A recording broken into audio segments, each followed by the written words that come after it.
Respected teachers and my dear friends, good morning to all.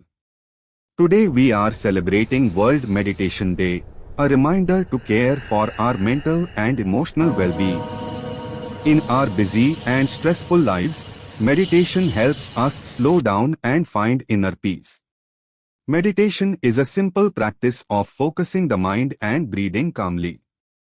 Just a few minutes every day can reduce stress, improve concentration, and bring emotional balance. It helps us stay calm, confident, and positive even in difficult situations. India has given the world the priceless gift of meditation, which is now practiced globally for a healthy mind and body. When our mind is peaceful, our thoughts become clear and our actions become better. On this World Meditation Day, let us take a small step toward a better life by making meditation a daily habit.